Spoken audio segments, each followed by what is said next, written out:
our Lord. And then so Otruko Nyankropon awaye ne ho pesamo okuta tabono etwa nsuo no wamaya kwanya bio to be with you this morning live here on Ghana's finest breakfast in the capital city Accra Medina and yede Ghana Krato and Ghana Komonyina ebro medini owo ahene entry buisiako and then that's 2 TV the dialogue media midweek section no and Eddie Ebro live on your screen. You can join today's conversation because it's going to be the hottest political talk show this morning here with Kwame Baffoe Abronye, the Bono regional chairman for the New Patriotic Party. Ewo if you have say yeneno ewo enkonya esi anapenso ono nyankropon a yede ho trainer yempon de osia e friend osia de yo na waye mana ye fe de oma yetimi asore afi na ene moja edie mu afurusane no for another wonderful day a iwo no uhwe bosome no ahyase mpo ene ba bia onyankropon de yedu a we say oni yen edi no ye. So join the show on YouTube channel, Facebook as well, Net2 TV, GH. Now drop your comments there or comment session at the appropriate time. No, you can get all messages on YouTube and on Facebook, and so the entire production crew na Ebomichi Domina Eddie and then Komodi Abro. The senior national soccer team, the Black Stars of Ghana. You see, I mean, say Comoros, Afro-Bako, Abepa Madagascar home, Abenya 12 points. And I also 15 points. Inti ade no I typically tight. Na afi omonaja for there and omotra ho emma Zimbabwe. When it comes to World Cup qualified, Nigeria for nya de ho kra. Eno Zimbabwe for etwia for so 2-1. And a baby omoda no wa hwa Nigeria enya de ombetimi qualify. But thanks be to God. Say senior national soccer team the Black Stars of Ghana. Baby e dano de any that so although bibia enwe peye Bibia end to tomu because we have another 4 matches to play. It be away, it be so home matches. Now as it stands now there, yen and a yehuri edi kind our a group more ye call yenim. Now going forward into this crucial competitive world tournament, a World Cup. If we are some man say crew can see I because of the Mexico, United States of America, and Canada no. You ever heard their home sign and some kwakusi. You ever heard be soon sign anybody hono ekwakukudu. And what in Siono etigu form was some part of Ghana, most especially in the capital cities, Kumasi, Accra, and other places. As it stands now, billboards are hold on Medina has say yechiri here billboards bebrina ebu gudanso na fe so no kania no so ebunani bebrina na oni kania bebrina enya kania ana ho bebrina so kania no eba ahomachi ena omanya bi. But you know what we should thank God and say yen sheda ento yente atoyen chembia se bia enipa bi afrimu insuo to e Ghana brebia disaster babia oyene bia ebeba fa insuo ho na kofa semaba eno amete se nkoko Absa Bank omo building no so ejato eja hihye ya ACC efrihe enipa bi trimu pobone ana enipa bi negligence. What are the causes of all these fire outbreaks in Ghana? Eja hihye Kantamanto ejato Kumase ejato Nkoko ejato. The other places is where ejato. Now who cause them? Why na akoma we aba? Now who are those behind that? Enipa bi bua payo ana se enipa bi trimu pobone ana se dey because as it stands now enipa bebre akwa hunyehiem ojahihye no say a collapsing most businesses because okofa anyoma na gu shop on ejatoma now osakwa hwehika foforo bio enie na ekoso Ghana. What is happening in this country? Now, who are they or those behind those evil practices? Enipa bi na shachiri anase dey. Ene adwen boni abani petrima enche bia na Kumase momo vendors nkofo etu omani asi omuso. Abayo ba ko a wo be 28 years. enipa ko bontuo just to take 10,000 Ghana cedis, 100 million ti okum nipa. You see, there should be a law.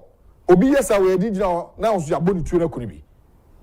Because how can abayu awasi so bone bra na obi chese edufru pe any adwembone ne krono any subantan tenti utwituo ekum nipa efan 100 million. Na obranya sika no na ujira ho. No, there should be a law. Also, Medabiba. Ne who's assuming that treat you pay, ne Jonas will pay. Cause any pen dibonado, and any pen slow, any pen sradie, any pen slow yame, Tibonidina. Bonidina. And any pen dibone. Well, the book of Matthew, chapter 5. And I no pay me no che. Focus. Shena mi hu ade no na ha mi hu we. Na justice afo ntimi fa we no ento so emame. The book of Matthew chapter 5 verse 11. And no no kan bi wo Matthew chapter 5 verse 8. Was it blessed that day? People that omo akumapa, pure heart. Pure people in a pure heart. Akuma emotie. Enwa me no che. But this morning I'm reading from verse 11. Na pe enamedemao.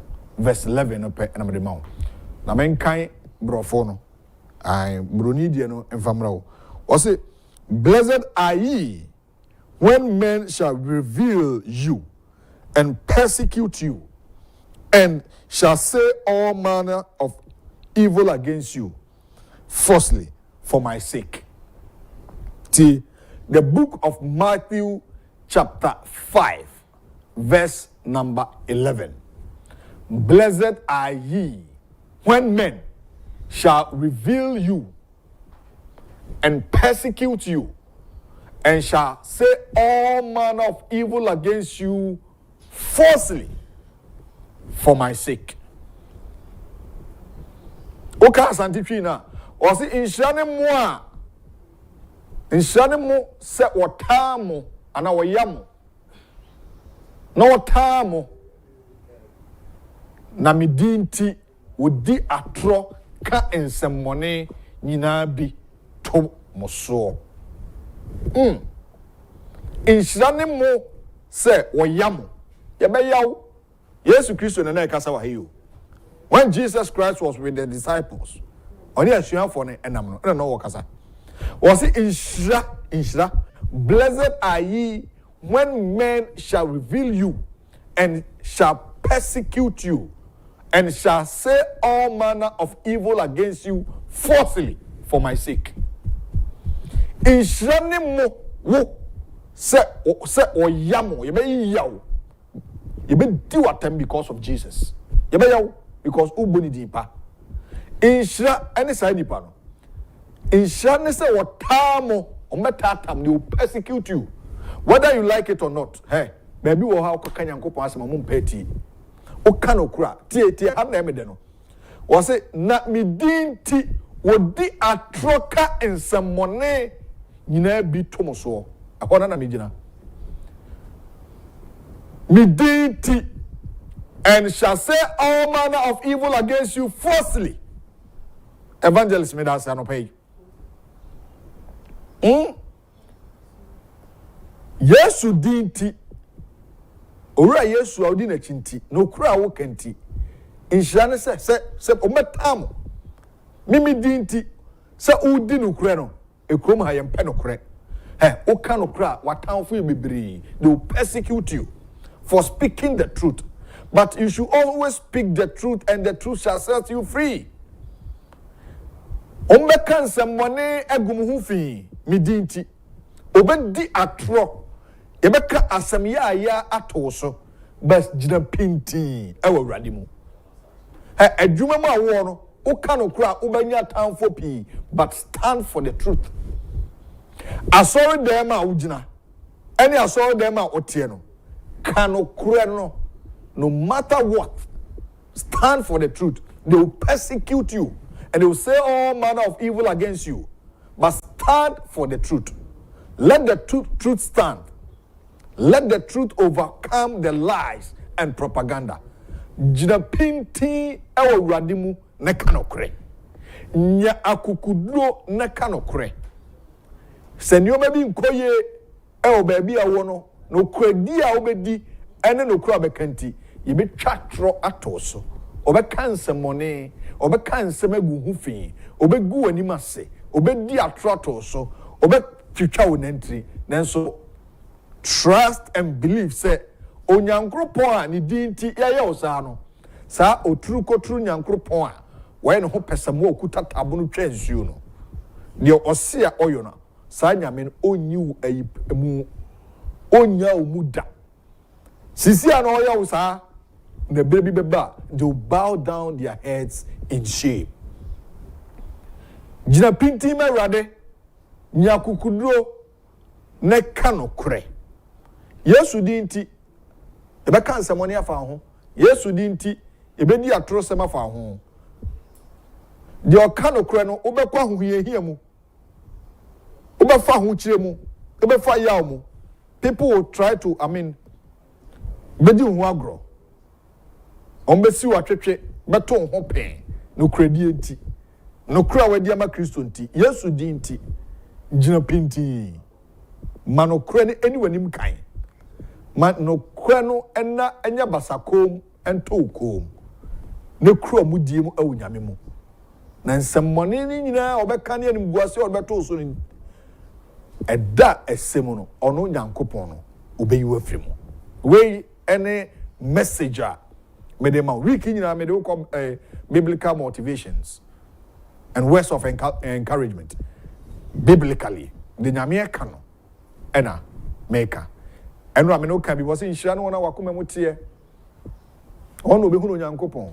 The book of Matthew chapter 5 Yesu Kristo no ne asuafo na nam na ekasa fa de makan emfa ni agro na beboa. This is the Dialogue Show, Wednesday's episode, 26th of March 2025.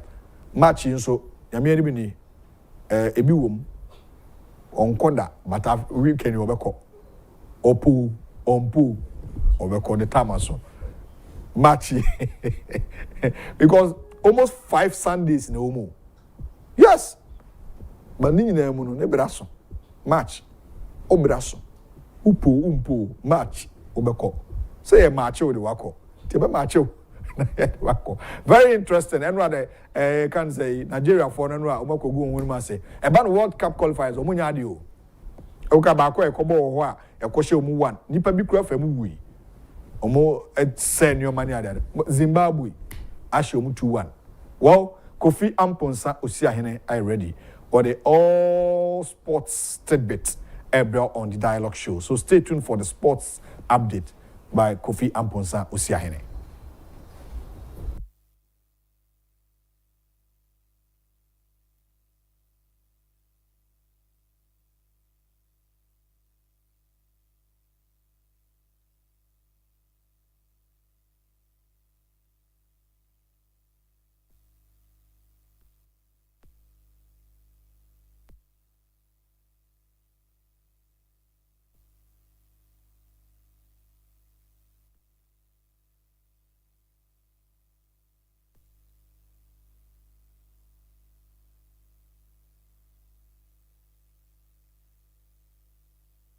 Yes, I'm all cover Emra the 2 TV, the dialogue. So Russell no said the so a world of sports. Now let me say every woman dear a year next year tournament at Eba so US, Canada, Mexico no and you say a ball a Kencity no. Now to me say the continent of Africa are busy, Asia busy, CONMEBOL busy, Oceania busy, Europe busy. Now and now the big game happening between Brazil and Argentina. Now, Argentina just say they are current world champions. Omo ball Argentines no and 9 omo team bako. From Kofi Amponsa Osiahene here live now on Facebook, here live now on YouTube. But you best see no more. I will say because of a year right issues in want to enjoy the highlights of the games now. Yeah, the Abramo and the Anapay show no so. And see, yes, FMF qualifies na ekoso no eso na yɛhwɛ the AC between Argentina and Brazil last night. Argentines no winning by 4-1. Yenjo highlights we na yemetwaso.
Right, so Enra Brazil for no Ediemia pa just Argentines no title pa by 4 so abom Argentina are qualify to the World Cup na Bason. For now, Argentina are qualify, Mexico hosting count, Canada count, US count, and Iran also not qualify for the World Cup na Bason. Next year US, Canada and Mexico. Now, Yenshe England national team so a game against Latvia. We nearby 3-0. Na Rocky James fake you channel na ama come pa. You enjoy the highlights no of that game na yemetwaso.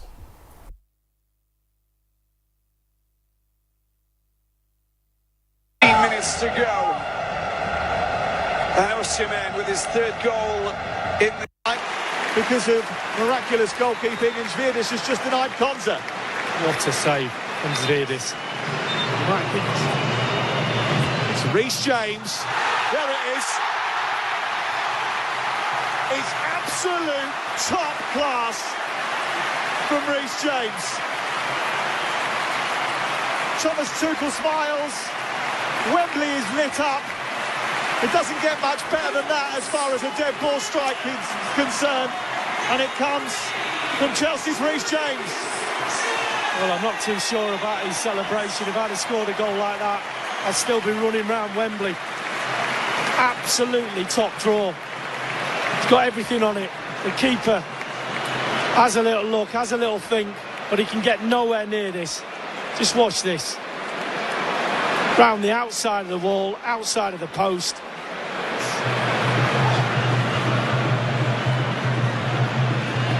Rodgers. Rice. Back post. Harry Kane. England lead by 2-0. Declan Rice and Harry Kane again combining to steer England into a 2-0 lead.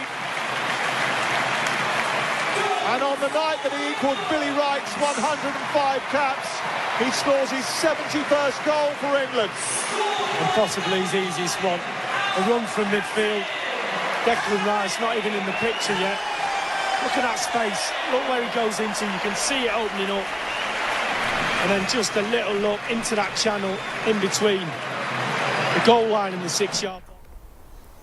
Right, so England will need match by 3-0 against Latvia team. No, yemra the continent of Africa because and no busy Nigeria. The Super Eagles of Nigeria 1-1 against Zimbabwe. Amanda mind the Nepal the ama your neighbors no. Yen share how Victor Osimhen share first goal Edema Nigeria national team Nra. Be beaten finally with just over 15 minutes to go. And Osimhen with his third goal in this qualifying campaign. And look what it means to him. And look what it means to them.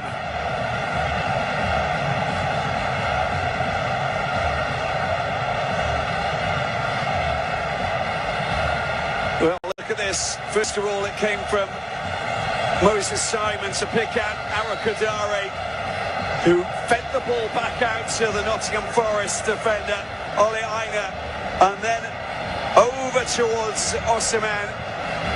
Maybe a bit of attention going towards Arakadare, but you can't leave. Victor Osimhen and now register first goal ma Nigeria national team no. Na Zimbabwe for us from Wadwin. Yes, how almost responded to that one goal Osimhen. Say after 75 minutes, Abrana give me good so Nigeria. And Lesotho have scored against Rwanda, and that is a big blow. So it will be South Africa and Nigeria. If it stays like this, will be taking the points. Lovely play! Oh my! Look at that! That's sensational from Zimbabwe, and they get themselves the goal.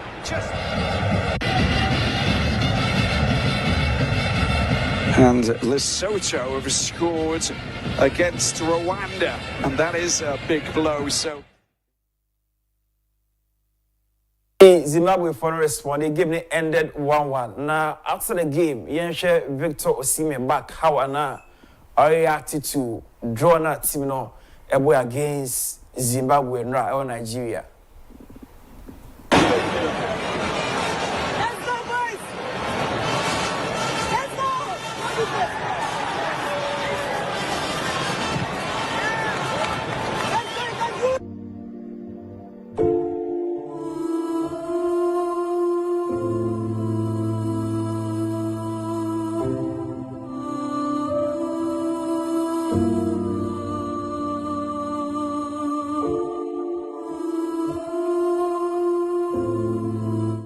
Right, so that was Victor Osimhen. Yeah, na ehana say always you on a year jumano. Na omatnet na hwa na yes handball apa. Na Nigeria coach na after the game yana coaches no each omhone ade out say you game ya na exchange present prisoner ade. Na no na Zimbabwe for no call Nigeria coach was a catch. Ye ni abre. Yen share that one na yem so.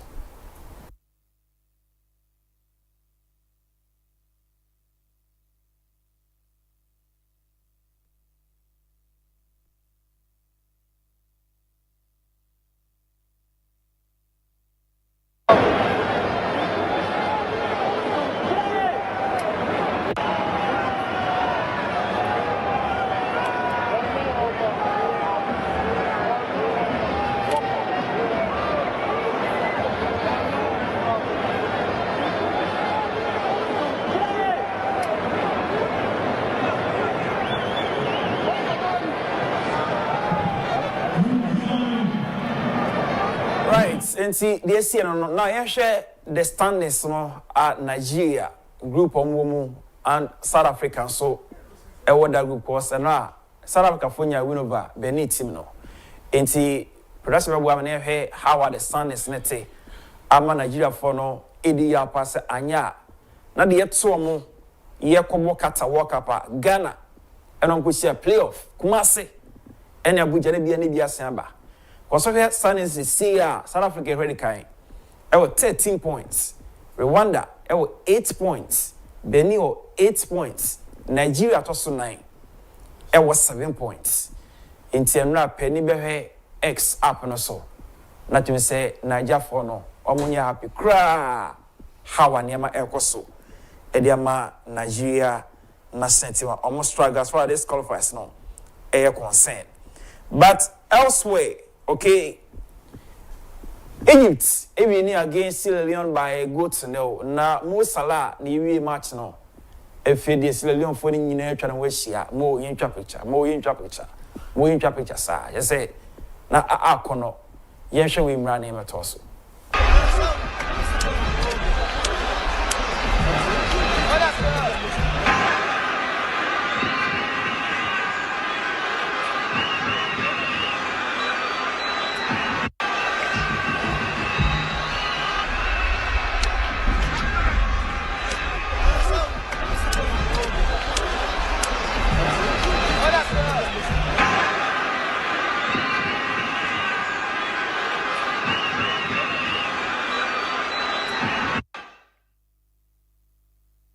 And see, that is the Egyptian king Mo Salah of Liverpool, one of the finest. Say they left pa Eshigo na Mo ye champion. Now a recap of all the results that happen and ra over the continent of Africa na so. Na you have games no every year. So results in Nigeria, any Zimbabwe ebo 1-1. Benin Lusu 2-0 against South Africa. And a combat Rwanda so any Lesotho giving away 1-1. Angola, Elusu 2-1 against Cape Verde. Then Uganda saw a win over Guinea, the silly national Guinea by a goal to nil. And Egypt, a recorded 1-0 win over Sierra Leone. Then also Sudan, and James Kwesi Appiah, and South Sudan match no ABA 1-1. And also a more higher than a par in that group. Then Cameroon, and so a win over Libya. That was 2-1. Then also other games also. Botswana, Somalia by 2-0. And Algeria, Mozambique by 5-1. It's enra Algiers na ehuye pa. It's these are games also enra the continent of Africa. So now you heard also Asia because and I'm a catcher say. So on the screen now all the standings no after see all the round of 6 games no enti ubia positions are wenya for now. So group A no Egypt lead with 16 points because of time. Mama group leaders in pair. Group B DR Congo lead with 13 points. Group C South Africa also lead with 13 points. Group D Cape Verde also with 13 points. Group E Morocco with 15 points. Group F Ivory Coast with 16 points. Then Group G Algeria with 15 points. Group H in Tunisia with 16 points. And Group I, the Black Stars of Ghana with 15 points. And now Comoros, and so every year, it's all been 12 points to her. Into I might see group in a close marking. Ghana 15 points, Comoros with 12 points, Madagascar 10 points, Mali 9, CARL 5, and a Chad point. They actually say Ghana here 8 points to qualify. You have 4 matches remaining, and they produce so almost about 12 points. Your next game is against Chad. Your center now Abeka 5 points here against Comoros. And it's here around there. But Accra, I want to tell you that for a year the Black Stars team. I just say yeah, who say you between your qualification for World Cup and Barcelona next year, US, Canada, and Mexico. Now. Yeah, heard the coastal Asia. Results are happening now. Okay. So Iran, I'm giving them 2-2. Okay, I'm about to gain qualification for the World Cup. Iran, minor, I'm qualify for the upcoming World Cup at Ebaso next year. US. Iran 2, Uzbekistan 2. Then Korea DPR, Elusu 2-1 against United Arab Emirates. Kuwait Elusu back against Oman. And Palestine so I say Iraq by 2-1. Then also Japan. And Saudi Arabia game every 0-0. And South Korea and Jordan so about 1-1. Australia win over China by 2-0. Into these are results happy here and the continent. So enti makana say I don't know continent by continent. Enti the question no you know AV and pay. Now AV in the sound yes, a favorable FIFA Club World Cup no. US. Now they wanna say on the turn trophy no koto enti ye how and not trophy no touch down ewo Bayern Munich for ase o Germany na enika papa enchena Donald Trump who's so FIFA president Gianni Infantino or presented that trophy to him enti after say if you can imagine to never say the all the clubs na ebebo the FIFA Club World Cup enti enra trophy ni touch down ewo Bayern Munich or Allianz Arena.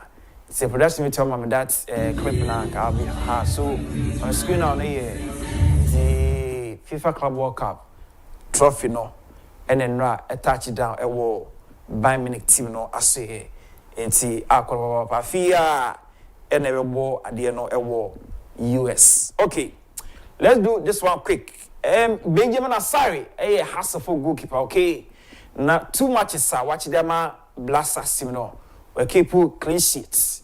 Now wakasim be important pa or say so coaches in my players no young players na kwenya and our local guys na kwenya once on young GD say ombe to your argument na from no omo da GD no na bo no omo bi e no pen na betu yi hu say frɛ na ye frɛ nipa no adwuma no betu aye ana ontu ye yenti has goalkeeper Benjamin Asari na yemeto so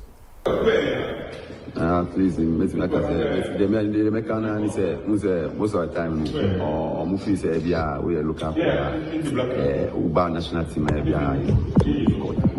so it's good because once I look up there and we say, okay, so also achieve once I let me know, the call happen, so also let me say, okay, so for me, say, look up there, say, or a good one who are interested in my friend and someone. Please, like I said. That is Hassel goalkeeper Benjamin Asari. 2 matches, 2 clean sheets. I just say, Obon more than pa. We are pay with basketball, okay? Now, Steve Curry, Oguso year Jumano, but they want to say Blasters, ever more 4 nation tournament in June. England into share banner that details no at the Abramo but ye wrap up with a basketball okay Steve Curry I kunya bia all trendy power all over the world na yen share idea Steve Curry aye outside the court no to shoot ball to the other opponents na etime ko bram say oh na Steve Curry champion. When I am my NBA, no, you love it, okay? This will carry the no, or the finest. Only when James Sana here no my NBA, no, Equasoye NBA. Yes, we run him at also.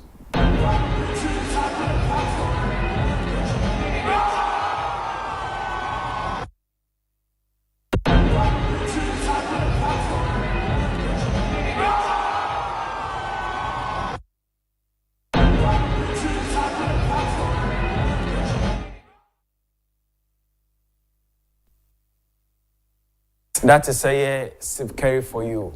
One of the finest basketball athletes or boy the Golden State Warriors. Ewo USA. You'll be see an pay. No matter for a time. Fremi Kofi Amponsan Osia Hene. Inche Omra or why Hene entry we see ako. Ghana Nina Kofi. Eguson Kwaso the dialogue. Eba matching.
That was a sports tidbit from Kofi Amponsa Osi Ahene and on the dialogue Wednesday's episode. So and then a real more at heading kakra in should Google for a real bo this time around pa nti also onyankopon dwen ne mahunti and oma issue at go from issue to a ebimpe the enti ebimpe se bi da bonten.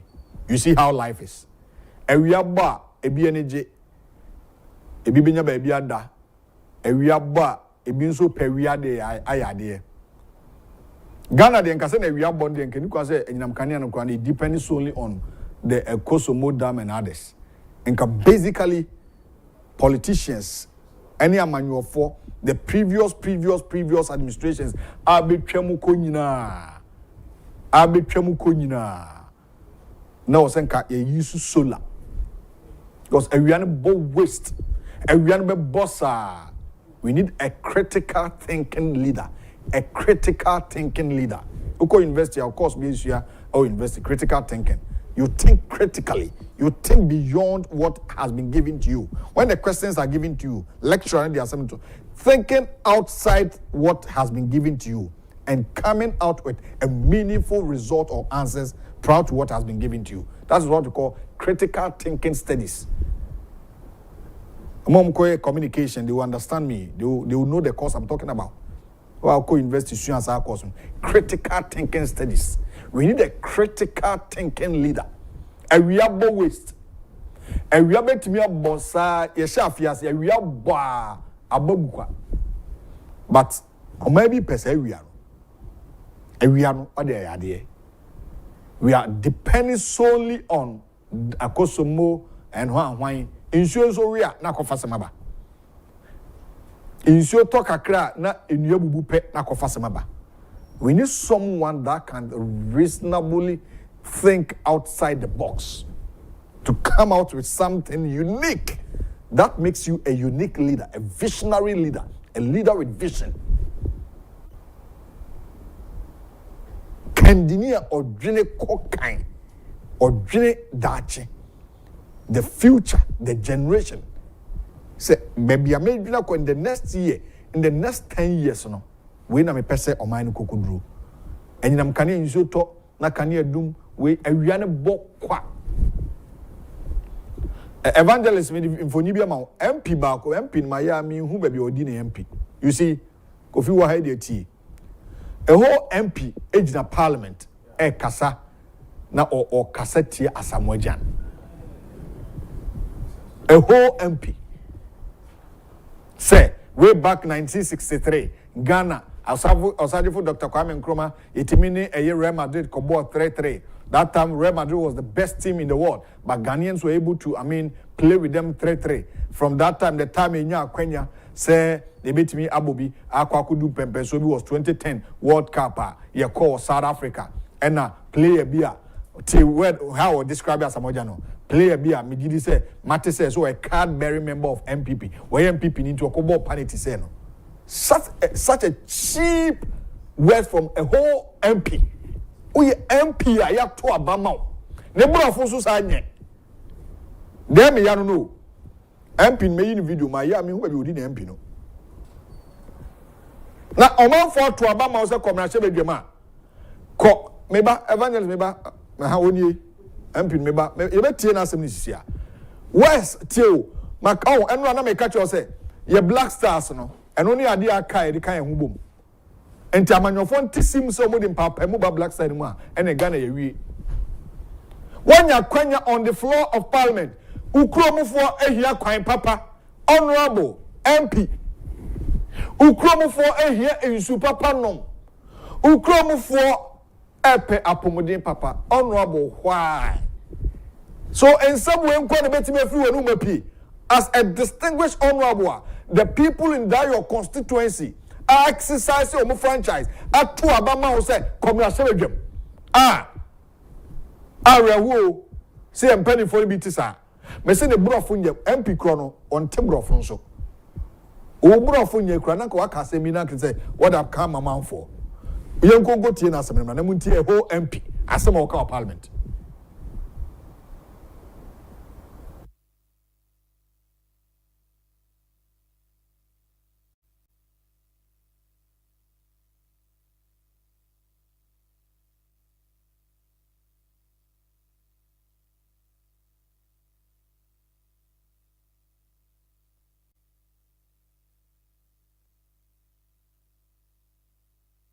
around 1963, the Black Stars played a friendly match against Real Madrid, and we played 3-3.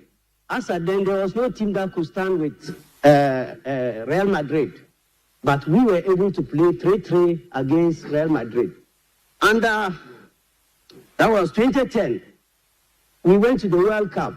We qualified to the quarterfinals. We were a step away, just one penalty away, to reach semifinals. It was rather unfortunate. One of our players kicked the ball away, which we've been told he's a card-bearing member of our brothers from the other side, which he was a leader.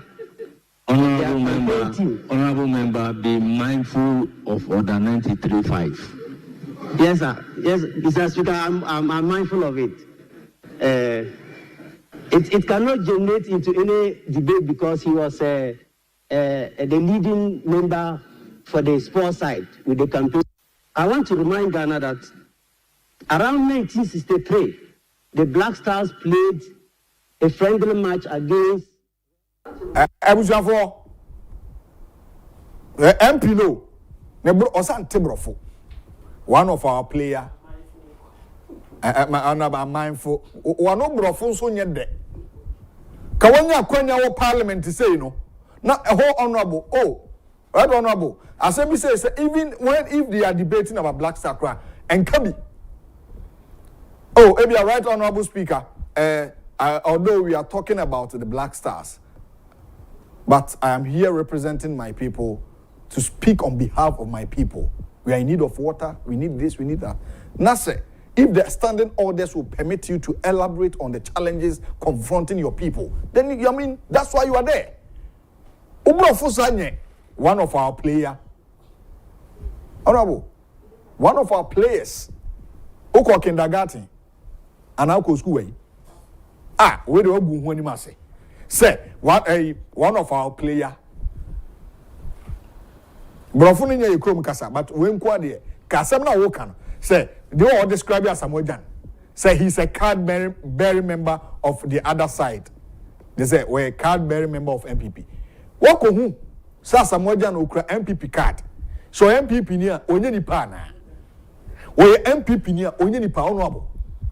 As Samojan contribution wa contribute ama Ghana no o MP dia na waye ukrom kra to abama o sabe onya hwi wo yensantie ne bio ansa na entertainment ba say ano wa shema bufu kra no bai yentie ne bio ne ntie ne brofo bansa basa na oga ho no.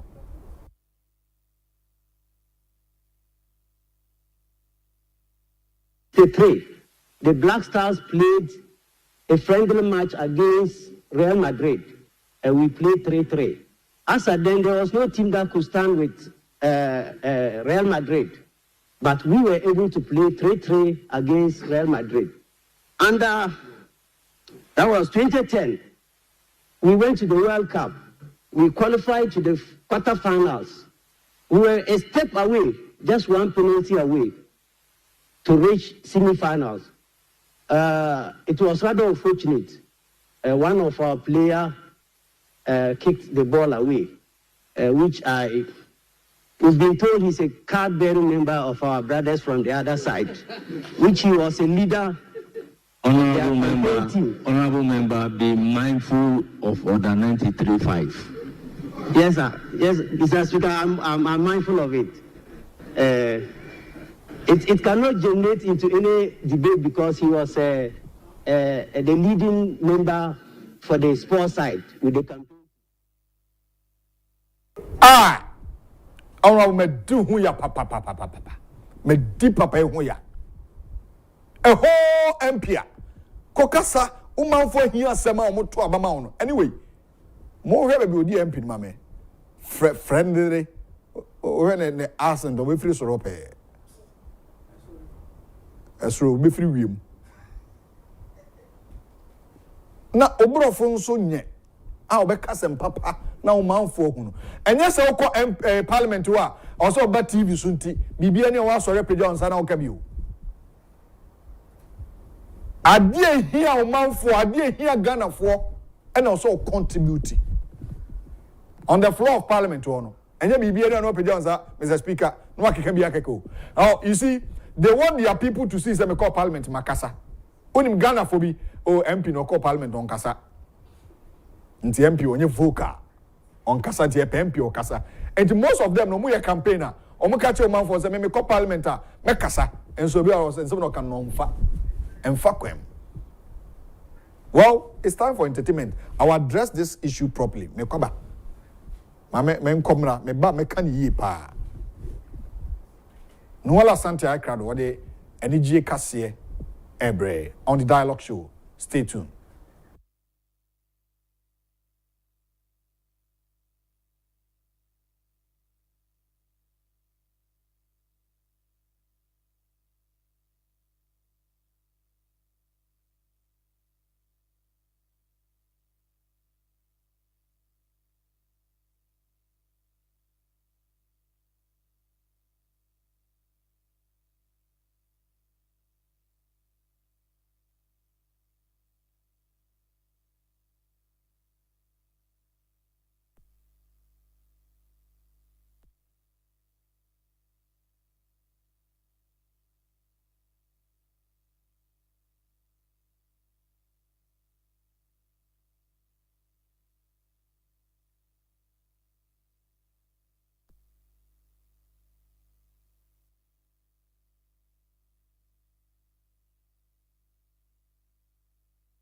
A blissful morning. Welcome to entertainment segment on the dialogue. My name is Nola Sante, coming to you live from Netu Television, Netu Studios at Medina Zongo Junction. Now, coming up this morning, an unfortunate incident happened at the ANC Mall as the solar panel structure collapsed onto parked.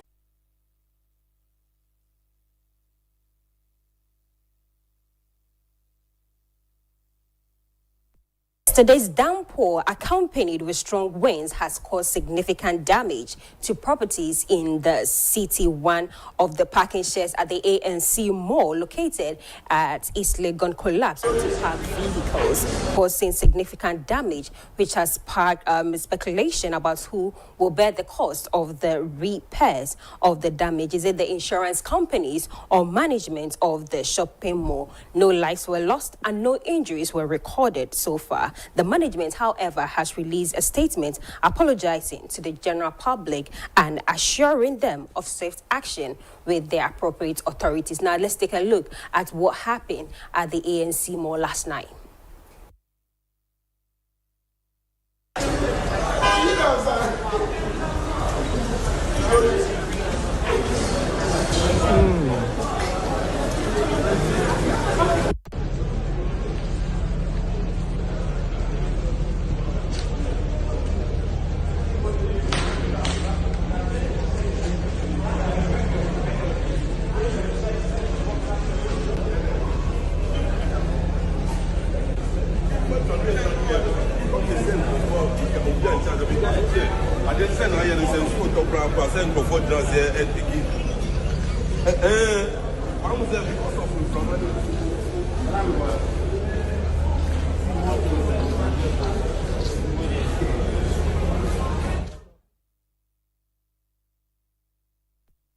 The ANC Mall tragedy. Now, fortunately, there were no lives lost and there were no injuries recorded so far. But the management has released a statement apologizing to the general public, and we hope that something will be done very quickly about the entire situation.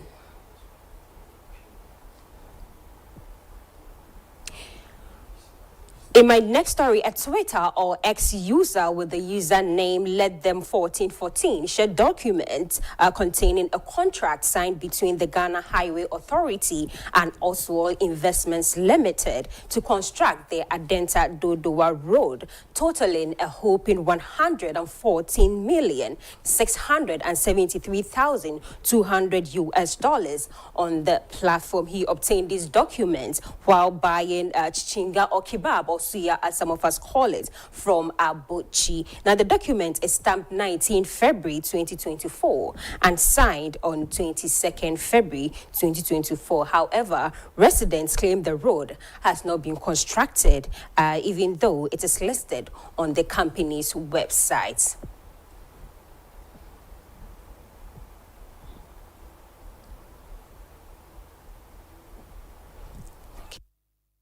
What are the odds?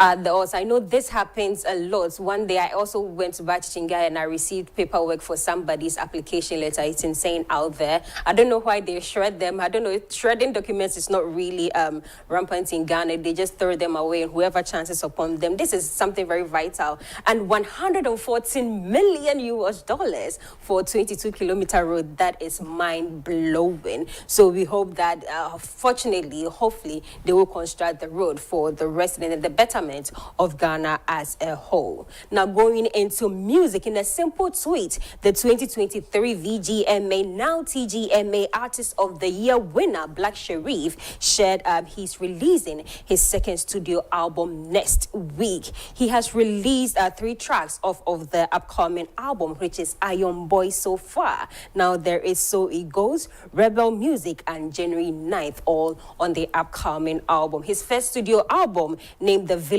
I Never was released on October 5th, 2022. Now, this year, he has received over 6 nominations in the upcoming TGMAs, including the Artist of the Year category. So go on ahead and vote for Black Sherif if you want him to win Artist of the Year this year as well. Going international, Zayn Malik has kicked off his tour in Mexico after releasing new dates for his Stairway to the Sky tour following the death of longtime bandmate and friend Liam Payne. The Pillow Talk hitmaker has finally begun the tour with a stunning performance in Mexico. Now here is Zayn Malik singing Night Changes to a sold-out auditorium. Enjoy.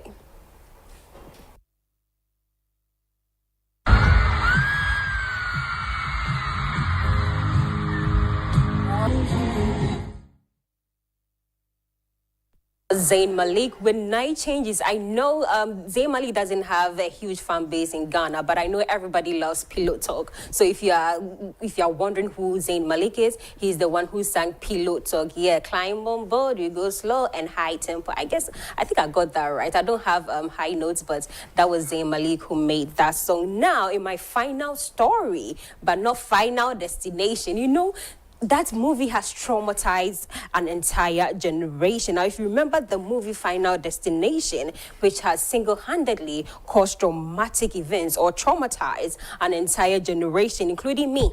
Yes, such that no one wants to drive behind timber trucks. You see, when you are in the traffic and then you see a timber truck, you quickly want to swerve off of it or make sure you don't come into close contact or anything at all. Now, they are out with a new one titled Final Destination, Bloodlines. It is scary. Please don't go and watch it. I'm begging you, but the trailer is out. Check out the trailer of Final Destination, Bloodlines. Drinks all around.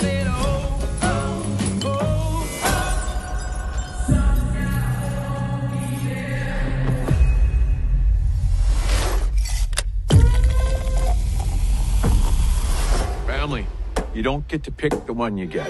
Just gotta love the one you got.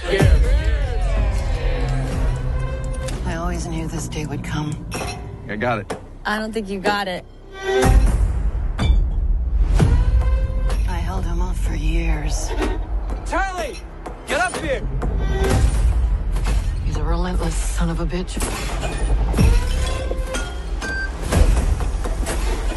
Won't stop till he finishes the job.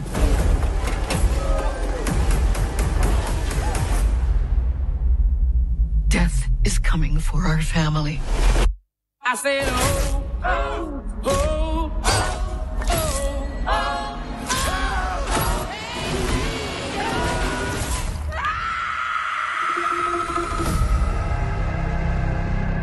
Grandma, what's happening to us? Years ago, I had a premonition that started it all. I saw what death was about to do.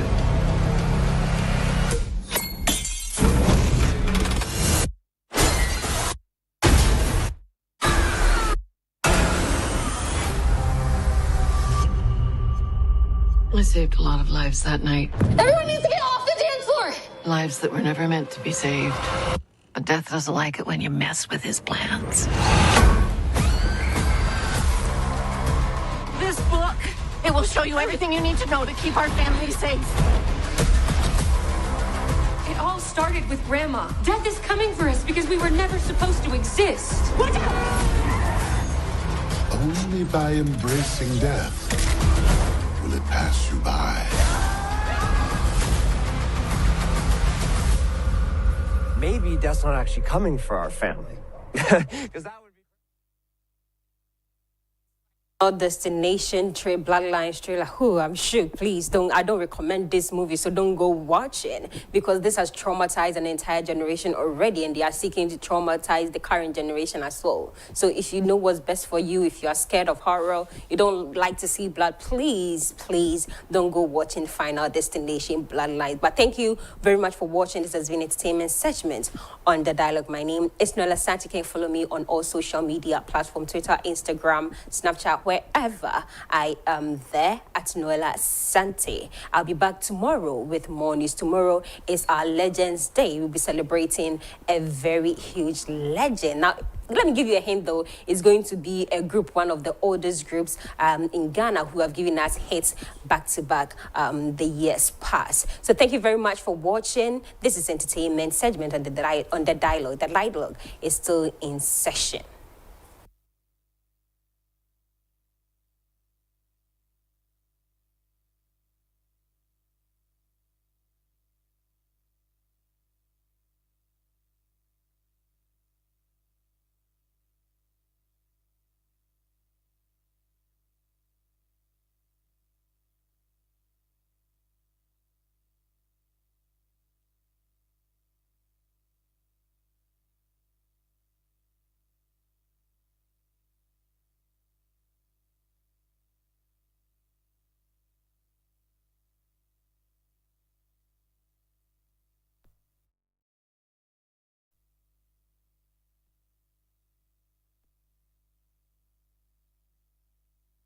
That was entertainment news from Noella Santi. There was a statement from the spokesperson for Honorable Ken.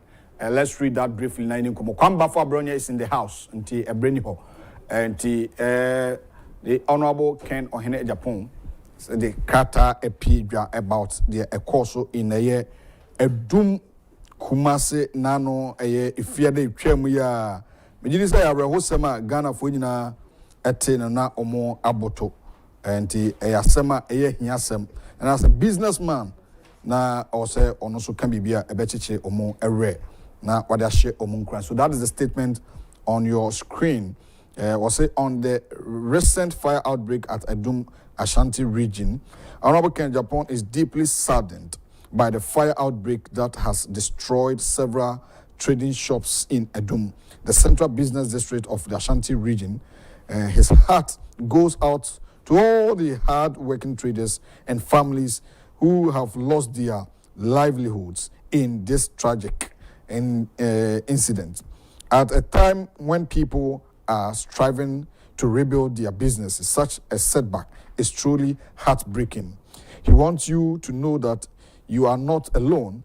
We stand together as one nation. And as a businessman, he understands the immense effort required to build a business, the long hours, the sacrifices, and the hopes for a better future. To see it all taken away in an instant is painful beyond words. He feels your pain and shares in your frustration. Market fires have become too frequent in our country, and it's time to take real action. He calls on the Ghana National Fire Service, the police, and the relevant state security agencies to work together to find lasting solutions. We need safer markets, better emergency access, and reliable fire prevention systems. Protecting our traders means protecting Ghana's future. Although he is currently out of the country, he has dispatched a team to the affected area to assess the situation and provide support. Upon his return, he will personally visit the market to meet with the victims and traders to discuss the way forward. To the steadfast people of Kencity, Adum, Dr. Mensah, and Roma Hill, do not lose hope. Ghana is strong because of its people, and together we will rebuild. Let us unite, support one another, and work to prevent such tragedies in the future. May the Almighty strengthen and comfort our mothers, fathers, brothers, and sisters during these trying times. God bless our homeland Ghana. Kweku Amo Date Esquire, the spokesperson for Honorable Ken Agyapong. So, such I'm going to briefly. In your bako or a victim. In your ashe. Obanoti and Kai watching Emma Kwaba 2 TV Suni. Oh, I know. So I don't pay you. Medeshe with a kafra and opea na minyan tia krase. She say in your Joe wakwa hu him say Ebane say briefly. Oh, I know. I don't pay you. And she na machia Irakan and your business for you now. Master of her. It's a catcher and send the bar. Some to me, the one so much. I have the cinema myself on in the Canet now, Bumina, my dear mammy. Okay. They will have 10 so many said were too quiet or bar. Meaning said, you're okay in a mati or baby, you have what was running and so Medina Chiache, my farm check, only fair non so much like a cayas idea. Before some to me, Yamushia, you come as so. Good like to be a one in a Juma, who was Safwa, Babuamania, Bedi, Babuamania, and you probably because a good light to be a one in United Juma. Now I'm saying you're to a baby, a black lighty, you do, I saw, you do, I saw, you do, I saw. Now I don't fear that dear. I summer 2 years, and yes, and it's one. And a pack will fear now, what's my or face. Ma, you know, mercy. And you know, it do ya, but the Jano, I sit a whole nama. So, say, the young fear, a young you know, what's my class on your the hot the ya, and then class you son of time first we done by him. Was he like to start in? Betre, a dumanaso, a dumanaso, a dumanaso, a dumanaso, it was bare 4. If you better 5 more to do a sound so and a soil and a figure. Bob will be in our papa. Bob meaning now papa from a feeling Ghana start. And a blah. Oh, bad when you be a man for good created to me, Kwame no Kase. Any person car, create any yaw, any benign, any pay D. I want a sanction through. Blue any time they blue like race. Just I've been any pay come no wine. Me to me can. Me I know my ben a wo ton. Me ton Pabua, me kofan wo Togo. Oh, na me dia ba, na de yam ya fra me say. Ye be di salary any Easter enti. Eti kaka cry da ho ni amanfo bosi na yakobọ. Ni say be di salary ni Easter. Ya di ni nyina kofan no ma. Aba bebu adane eyi no ma na. Adia Bachina, and woman in Nara Ash. I am for pink crab. Jesus. Yam for pink crab, blah, and you any people here because I'm no can crana. On set, the voice prayer my now me crowd the yammy yakran said, me name me reading now with the same place. Oh, you also told your money be a horse. One also my chief, and yet there's this idea, and I make a catcher. Why he said, and when we say, oh, Baba, had a man for the Namibia, me and Aqua, me didn't check, who was that studio? Master like you, I'm a banner, I didn't check, or Mamma so more, and you mean to me, the mayor, because you said, they were came there, or only me from one for head out in Sacra when you made in Comocrada. Naming sort of Baba Bois, their mom, one mamma, among her, one and Aqua, do now. We shall be studio, the 2 days, Matthias, program me away or any PhD in Minimpa. Mate, Kafra, Yadubesia, now no be do a senior wakano. Bijidi say, Obetuanamo, where the Kafra, when we hear it, and Mr. Edding, maybe I do Sabriana and you my day, but shall hold day, now crow with him and you may be why. No, I'm straight, but be a soft will be as one man you. Everyone, money, your friend and they are money. You, Medase, you know, my Bakujo, Araho Sempa and Atono, and Fatsabato, Yemfa, the Bocatano, Sma, Papa, na, Baffoe Abronye, the Anna Brenusha, and the Emano. We a very sad issue. Akosutia, near in your mashi, or no son in your mashi, Araho. Sabato, now what to say? All right, Mihoya Pa, Bobo the Bocrata, no so, not every crata or in a manope. Okay, Midi Daily Graphic never shall say. Education access increases steadily, quality trends fluctuate, GSS reports. Government suspends community mining scheme, cites similarities to illegal mining. Housing Ministry to address whole water challenges. Sophia Akufo advocates overhaul of natural resources laws. Daily Graphic, me call the Chronicle so. Okay. Osahen drops a bombshell. Mahama sacking professionals and replacing them with party loyalists. Mahama is stock and do president Ayariga. Baumia shows love to Kumasi fire victims. Donates 2,200 Ghana cedis. Hey, 200 what? K. 200,000 Ghana cedis. 100 bags of cement. The Ghanaian Times. Okay. Quality education fluctuates, though access to school increases in past 2 decades. Minister orders probe into 1.5 billion Ghana cedis. ECG value containers disappearance. Okay. 3 killed, 3 injured in Binduri gun attack. Youth group calls for curfew.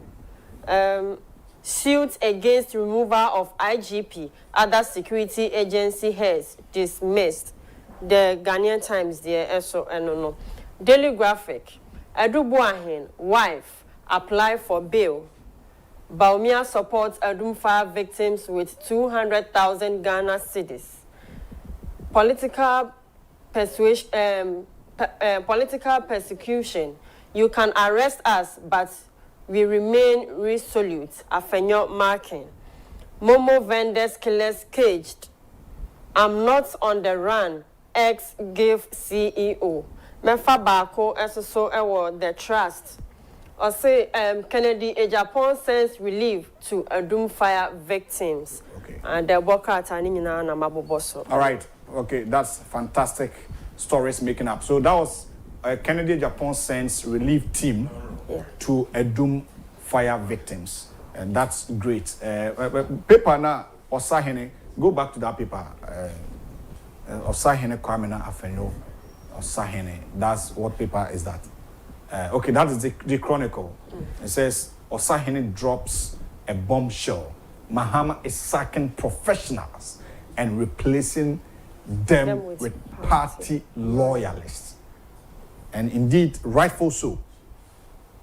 The Honorable Alexander Afenyo Marken, the minority leader and the member of Parliament for the good people of Efutu.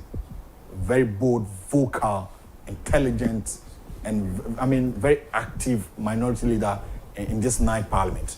And what he's saying on the All Council is right. Because as it stands now, so what is he in Yeah. You're sacking Kofo, you're pimpam Kofo, even health insurance offices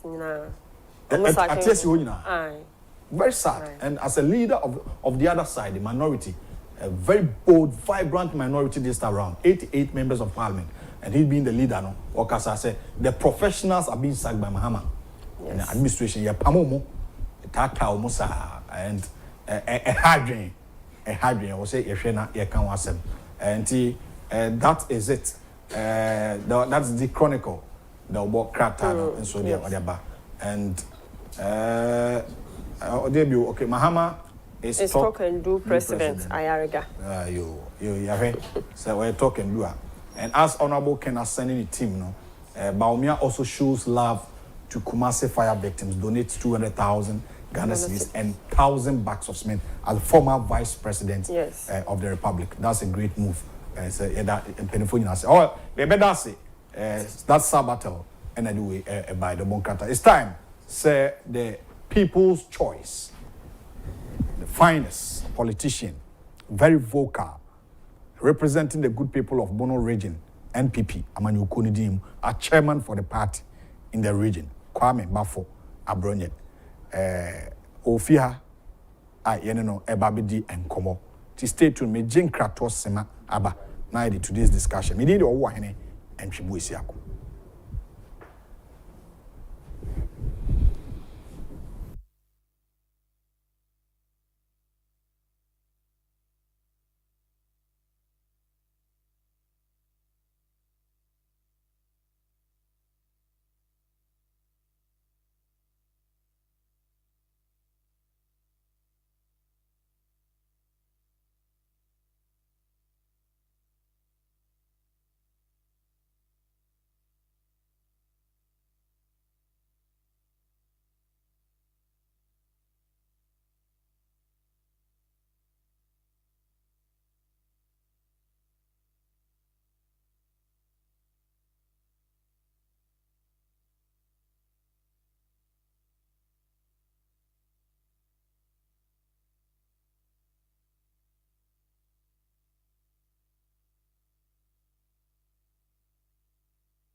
Welcome back. It's time for today's discussion with Kwame Baffoe Abronye, the Bono Regional Chairman for the New Patriotic Party, is seated in the House. Now, briefly on this, and it's he's not just a Bono Regional Chairman, Keke.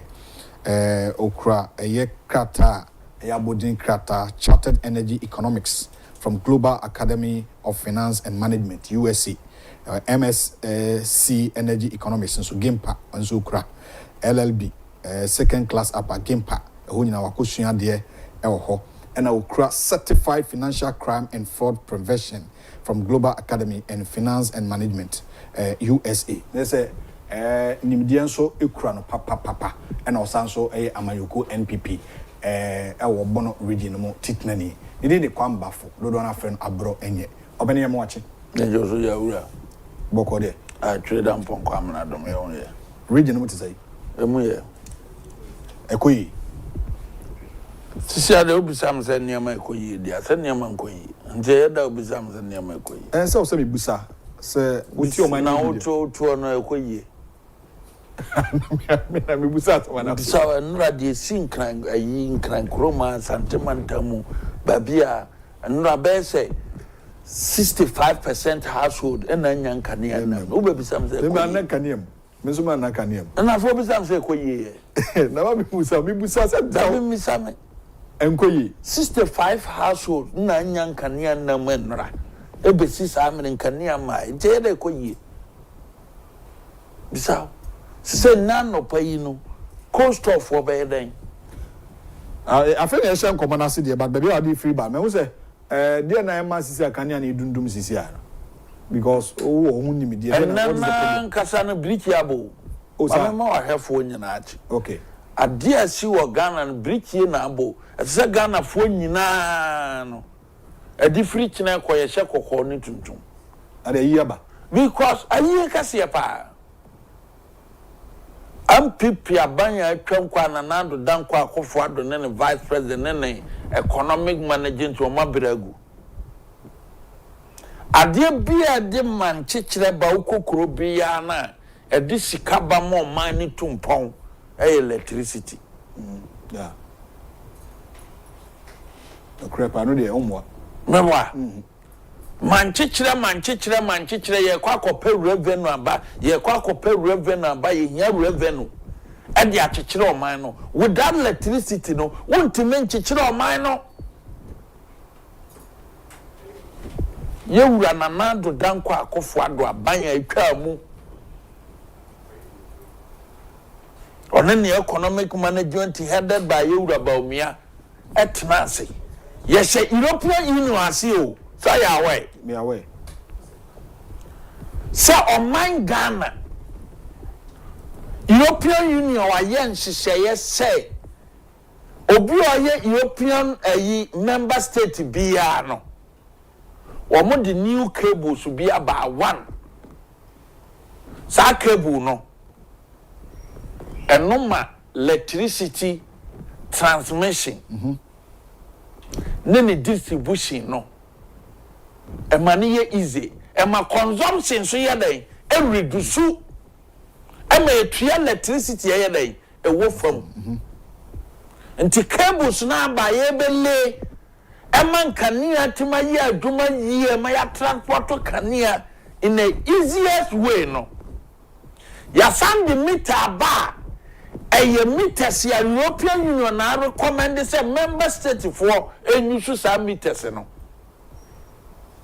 ya send the smart grid machines na do abanya kraba no eye machines ya eno na ebe monitor electricity consumption na sana adjust aka kire se fahafo yin electricity minia eniema amabobbo so nyina na do Dankwa Akufo-Addo abanya tam Ghana sika amaya kwoto aba no MPP abanya na tu aka o ya tia bibia ma cables na bedu meters ye papa ebema because the current meters no say na manfo complain say the consumption is high and na do Dankwa Akufo-Addo akokra smart meters ya consumption so ya obia betuma to electricity at a cheaper price. And I could say, sir, we container one seven okay. Yes, na kadi asem about 1,300 plus containers. Ni na yesi atu kwa bokena. Container no. Container na tu kwa bokena. Na container won tabai. Ye misa mo nura. Ya handing over the assault mon saw. Say 1 meters ya yede mamu say momfa magana for na no ne be reduce electricity a efie bia ye yusu na nado akrasa meters number uko Germany eno mu yusu uko Netherlands eno mu yusu they pay electricity at affordable price. Masa areho Emma containers net na yira ukuma atukwa bokena ba kunye mienu about 1,300 containers. Atu kwa bokena container tima fritema port atu sisi ameno kase omo se atra ayi na lerego eko container no be there too. container to say Tede na yira. say yeah omo ka kire say yeah be do port no dey atu kwa bokena ye possible. Hey, ani brasam ne ye can say yeah country called Ghana. Country called Ghana under His Excellency John Dramani Mahama. Etri bedu transport. Ababe Duma MPP abaya handing over. Ama Energy Minister John Jinapwa kwa asese. Ama ye dia sheninsa ama say containers ni dia wasom na mo procurement no issues wo ho. Containers ni yakane mako dia sheninsa ma na hu say edodo a aban ne toba ye no aso cable so efa from meka ebia kV 1 kV to 36 kV cables. Okay. And then the kilo voltage. Okay. And no yeah. A unit of energy measurement. You lay. And voltage be a 1,000 unit. Okay. Na ya kra papa but one. You nim so mind Ghana so far ECG report wa. Transmission losses on kuano. Eye sika mu a. Na ba say transmission losses wa ye ka ho asem no. Ye cables no a transport na distribute electricity no. Eno na nya papa. Okay. Na losses no ba. Eye sika mu a ye de chekere mine. Enti dia na je sa ban me ye. Yempe cables so papa. Ya kwa crack cables so papa e dia ba. Yawo smart grid eno ye machine anya afen na krobifo ba ba fresh half wonya ehia electricity o. Okay. Once ya one smart grid machine and a network no in a locality no etimi show our ECG system no so wa ha say area ha no a hane half wo efi nyanka ne antimo ma extend enya nipa na ye behwe Machine a smart grid machine and also ka ho bi ya kraka ho ya sana kra enai recommended meter smart meter oko Germany oko Amsterdam oko all the European Union countries ni nyina no meter e mani pay ya adwuma ne ho wen han no ntiki e ba be che ama fie bia mo I mean na wiase nyina ya recommended say some meter we dey on use a electricity boy ya dey from because one nya meter papa so one nya cable papa san nyama we mienu electricity boy ekosoro yeah. No correct. So cable no nya consumption no eko high. Yeah. That's affect households. But when your cable papa a reduce consumption. Yeah. And another say magic Ghana for. Ya ye budget ye wura na papa nso. Apesika akọ krasa anyama hodo miensa we cables. Smart grid network and the meters. And the meters ye be ma electricity okra na kumi no. Ababa for who beto omo, hairdresser for who beto omo, tailor for who beto omo. Owa sasika we nyina. Ye da sore ya containers no say atukwa Burkina under Mahama. Na confirm Burkina na eko containers so. Containers so nka de confirm nka containers no ko anko Benin ka ngame. Na no the same ayi Burkina ho. Ka won mani kire Benin kura ka men kan ho asem. Na mo Burkina ho containers na tu a eko no me dwen ho amenti ase. Me to ase here, na say the former administration handed over all these containers honorable George Napo. Mama video, na ma producer mo Adon Jinapoko assess ye no ka say enye empty containers you. Eye containers ya niema wom or 1,300 plus nina. Oh. That to across to 3,000 containers. And on one quantity to say aso. Na mom omo kwa cry no mata free bibi into obaye no hunhwehwemu. And ohwehwemu no and a containers na ayira mpache ye to abawie ye no and this if one customer na no ade de dwama ama sisui Adon Jinapoko bawie ye no and this if for akoto ase tema port wo say wo maban aba yete ni nyina ho pani nsem ento mo kwato say wo mo so say wo maban aba no containers na ayira kobokena na ye ka kire ne boa masa etimi chichiri greater Accra kuro ni nyina afoforo close to $700 million and ayira kono nti omanyi ye kofa sika wo he foforo ne ya de akwakoto meters papa anatemamfo ho atomo eno an se ne ombe ye se ombesa wia Ghana for say ya to electricity me de kokra meters ente sa ade ba ko ya tua ho ka mienu me the video ne ma fasane me na we de ehwebi na wa abo na obi antimi na ubo hun say ya handi over bibi bia frenchim ademan ama onu aka say ampipi abandi ase ne nsa owa hena me the video number and nama kania sisi if that's the case here then we are going to encounter more than what we are seeing encounter ya kanta ni prim kania no ya nkanta ni prim afem ye betua electricity a ye hu bi da because already no nyame ya adoma next month ending almost 58%. Which is April ending. You be increase electricity 58%. Didn't know say Ghana focus on him. And this is free ha. Mama cash can no awura dubri house. What could be said to mama? Say Mr. President. Adentia. Enti samre ya we ya yire.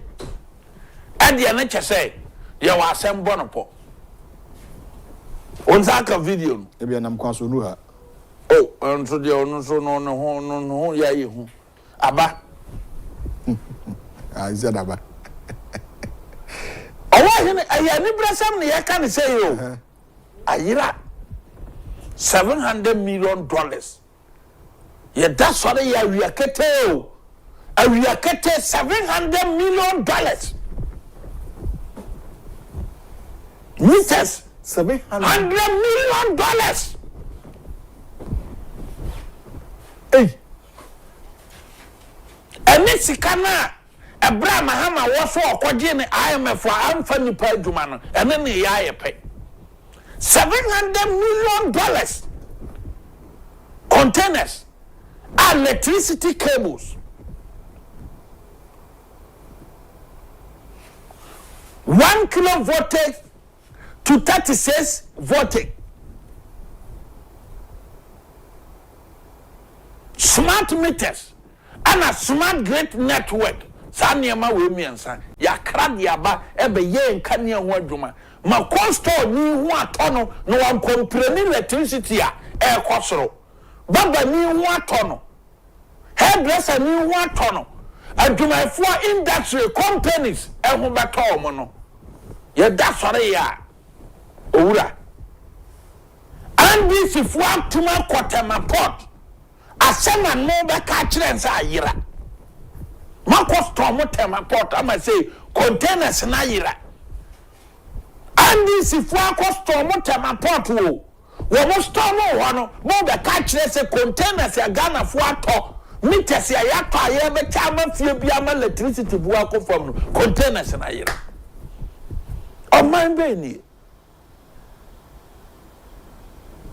This is very sad. Aye kwato na man foforo disika di fodo containers no ayira eko atuko bokena hemfafo na owo ahene wo mo kwastomo tema port wo se yaban say to abawie de obi ehun de NDC mabunu no call agency wo mo kwa ho emprem mako enum se tema port no yade yes. Hey, and I say about say dia $700 million. O man be kwa hunyehie mo. Because if that is the case dia, ya kwa we nya say ye beko ye wo ho. Ye wo aka say omo twa adaka ye de besie. Send pa ye ko fa ne ba ye no. Nebe ye ho nya fe na o man be kwa hunyehie de ye wo mo. So far as I wura don Dramani Mahama ne na pamfo ina te we die awunyanya ne yewom akasa adaka omdo ato ne yatamo de watu ne do kwa but say mo ba kunya so inya afekura inya bosom insia owura wonya bosom insia na che $700 million yira wo so mo nche me asema na wo kana no pai se me patches owura jai why woni mremre se mori koko asem ya wu bi sai dem nte wase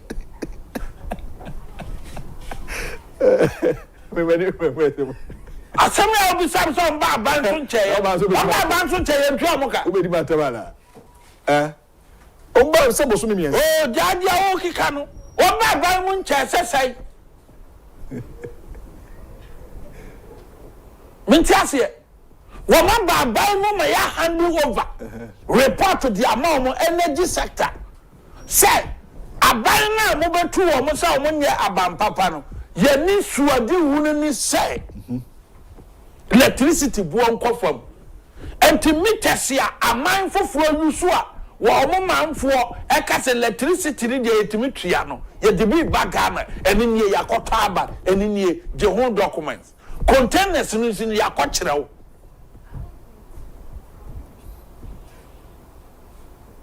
okoya o se containers ni wasom otwe wo ho a andisi fu akoto ahye niam no so o se ai omo kwa kra niam no ampipi aban ne kwa kra ye nti omo kwato no omo di bi to so enti matwetwem nti nhwemunu ma na de na fa so ayere ya hand over so ba hwehwem so hwehwe ye se ne dodo nie otwe wo ho a andisi fu akoto ahye niam no so otama port so omo ban na aba cable no ne boarding $700 million eko just one ebetuaka wete sam ya say akoduru bokena enko babia na nia yakura ne say containers ne kwa eko bokena no e fa don gina po constituency say bokena kwanda fine and pass nsema okekana no ohye nisia ne sen containers free ya Ghana port e ko bokena emfa damango emfa yape e kosegu kwande se bebre hona fire anti containers ne ko bokena no e tu akọ bokena no e fa yape kosegu e na minister no say containers na fly to bokena wantuma nka ho hwe masa well video na ready yenti say bisa question meba yenti asem na okano yengo tie the honorable John Jinapo the energy minister asema okano yenti mrasisi ya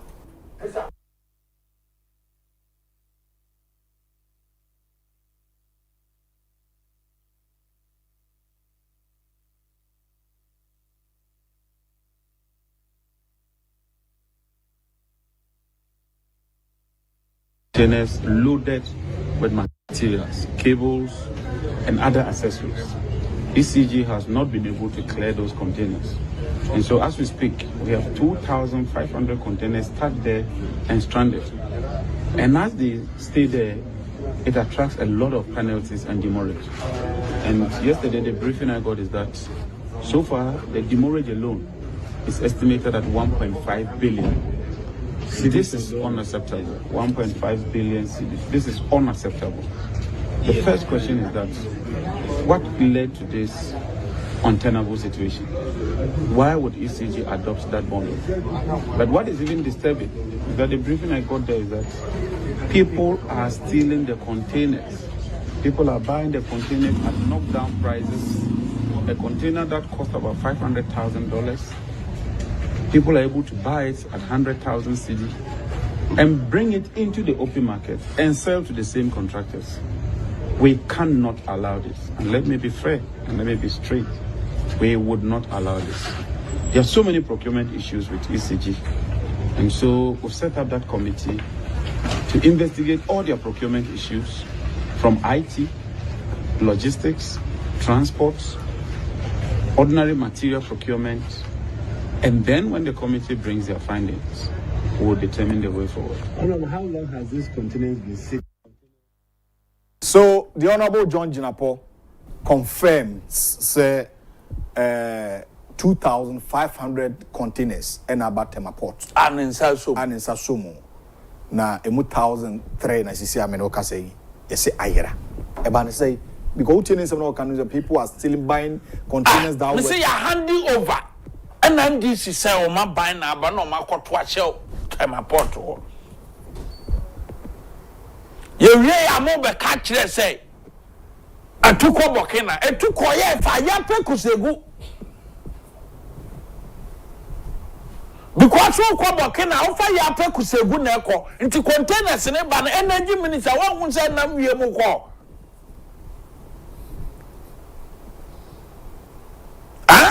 Now we are the catch there say. Ghana for Nyabotre na containers na yira na ya twapiaka ye de ye meters you.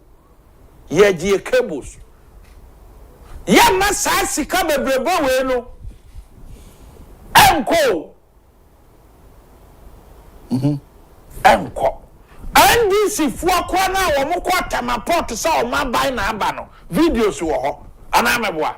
Yo mekai BSCC Obra ya to abawie do mo koye ho. Omo koye no video na yira. Wa bamba wo kwa tamaport kwa sesa niam aban akra. Na mo wi ama ba be ka kire say niam na to ko Bokena na kese ya full case. Ye ditum say ye diatum say niam na to ko Bokena dia. E fa wan kwa insurance na koye. Wo gina pa fa wo kwa insurance na koye. Any man road to Bokena.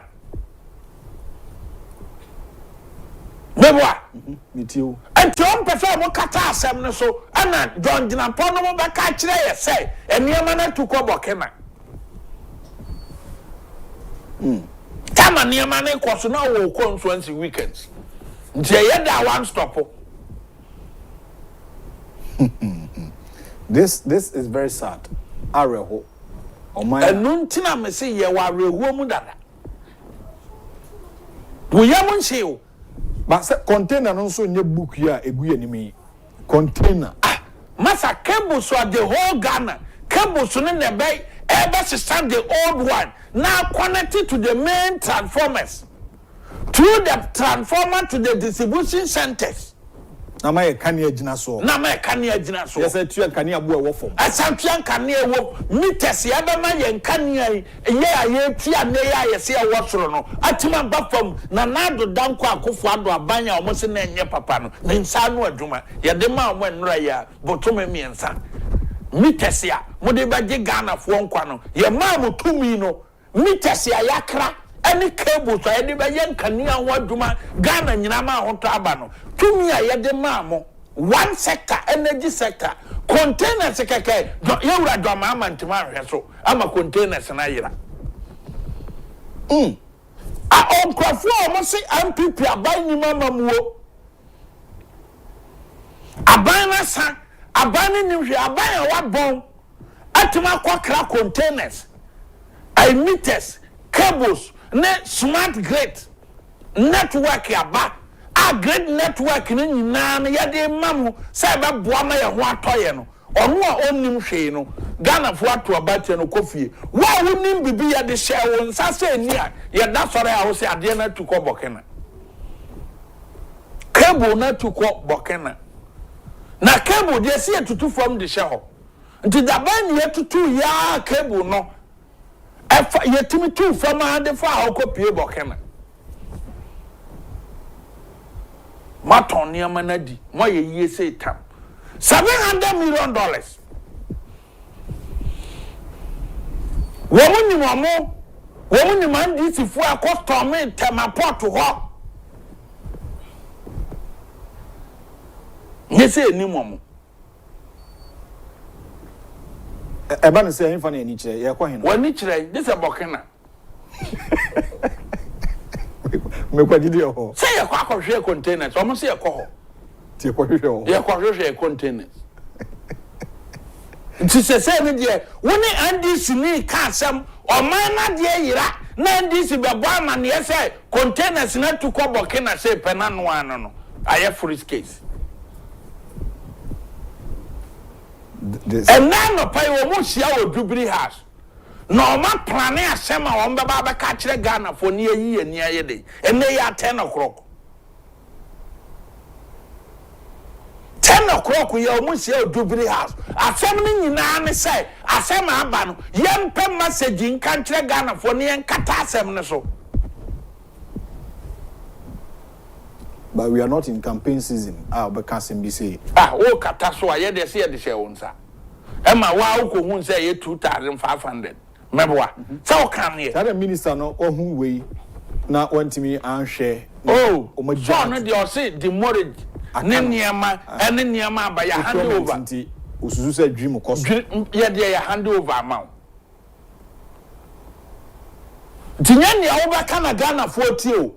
Abane de share won sama wo sign say me His Excellency John Dramani Mahama ma receive 2,500 containers. Some containers items here 1 meters. Ebe ma electricity akofam. Ena afi na ayira nso ayira wo penso. Cables aye de be from to reduce the distribution losses na ye high no. Cables wa Ebema efficient consumption.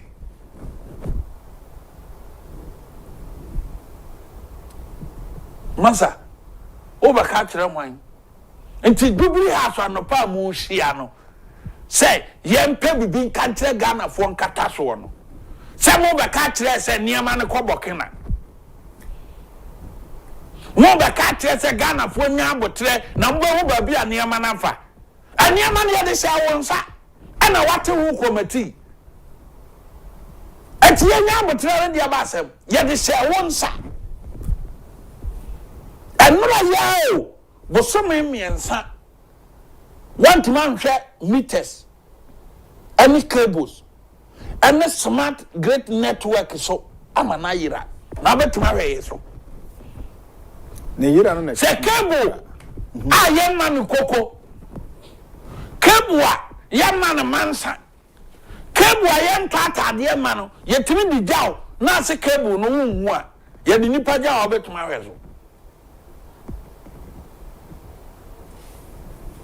nti we no wan ye musa no wan ye entre nsa go port ho say memeti airport wo me security wo security for ho cameras so ye ko bi se obi a ho Yanko bisa obiya wo container no eni pa wo so betima bu Ghana man aye President John Dramani Mahama enye security bi asem Ghana fo nyina aye that sorry ya sema ye kan say ye meters na ye yusuo no na enye papa e ma consumption ye high e ma etu electricity ye dey ne bo odene ana ye di sungu na mando so no akokra mo no e di abreye mono European Union, Germany Shasie, Amsterdam Shasie, Netherlands Shasie, Amman Bebre, Shasie no.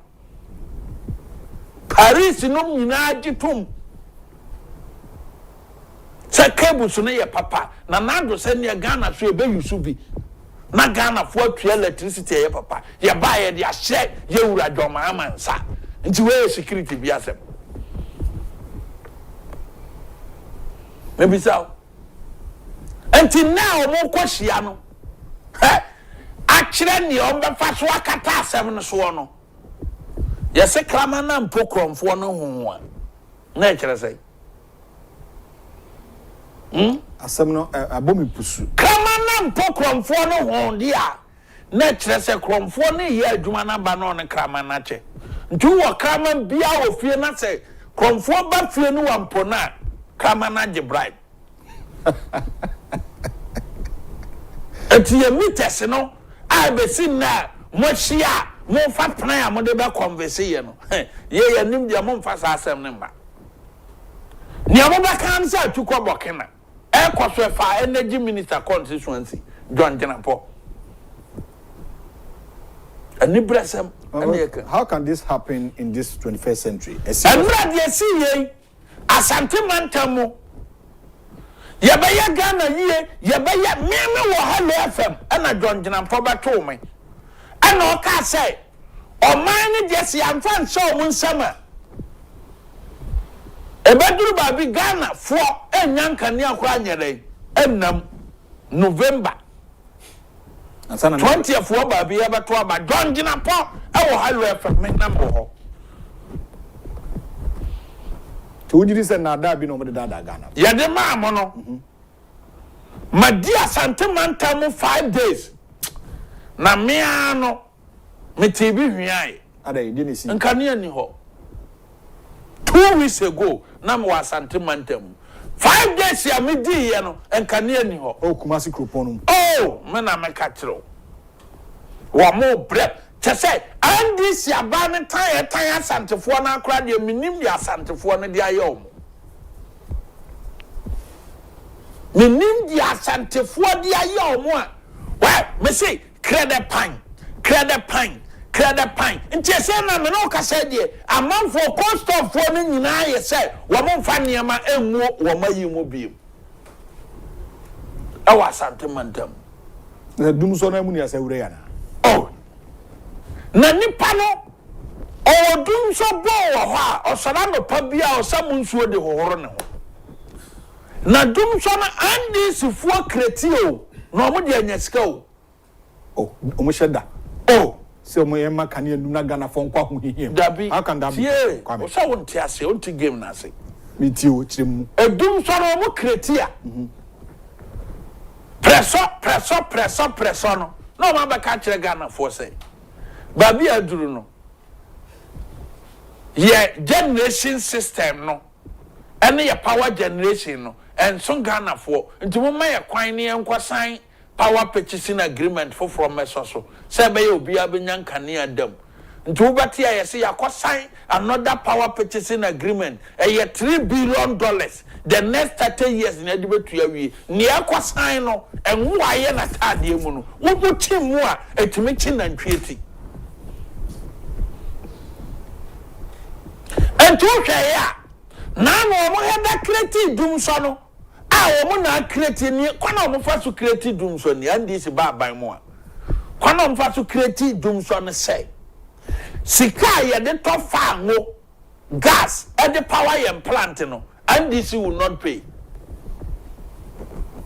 There's a generation problem. Oh yeah, dia ye nya ne say ye benya gas dia power the existing plant asa. But NDC person almost sign another power purchasing agreement when a sika wo. Because NDC fear 9 no, we won't say ye chana. Nti so man sign in tema. Enti sa dum so we nyina no. NDC had no ma create to sign power purchasing agreement. By 2027 no, na power purchasing agreement or ma sign be sensia. Na se ba ko bia $3 billion ya fatamsi $18 billion no mo dia begu o man so no mo ko nti ye sign ba ko bia na me se nwo e be ye o mo nsa no wuchi metime chi na ntwieti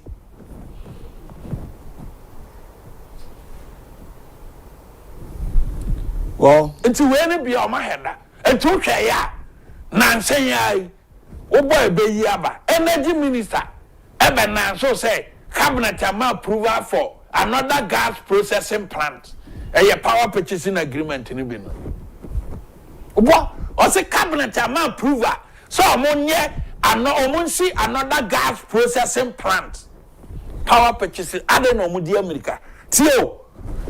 Mose Omani be here $300 million tambia afibia near their top gas and their power and plant. Yes, sir. Correct. No, my amona momo tiswa no munya 300 million. But when you say you benya $3 billion, ya kwa sign another power purchasing plant. Ura, wo get no say. Maybe sa also Madam say what's it? Minimum say as a government there. You say me boy. Cabinet approves construction of second gas processing plant. Ah, where you are? That is a year March year 2025. March year. The Minister for Energy and Green Transition, John Jinapo, has announced that Cabinet has approved the immediate construction of a second gas processing plant. And according to him, this gas processing plant will help to address Ghana's energy shortfalls and enhance gas supply. And speaking at a post-cabinet briefing at the Jubilee House on Friday, 7th March, Mr. Jinapo stated that the approval is part of a series of measures aimed at tackling the country's energy challenges in the short, medium, and long term. And Cabinet has approved a raft of measures aimed at tackling the situation in the medium, long, and even the short term. And Cabinet has approved that in partnership with the Ministry of Finance. Ora, asama Kenya na dawe. Yenya $200 million. Ebi at the whole of the year. Edi ato gas ya free Nigeria. Ne dia power ya plant ya dum so nyere. Emma. Yes, sir. Yetima jiji tuo awo na nado penso edi akwa kra meters. Edi akwa kra smart grid. Edi akwa kra cables so dia ba.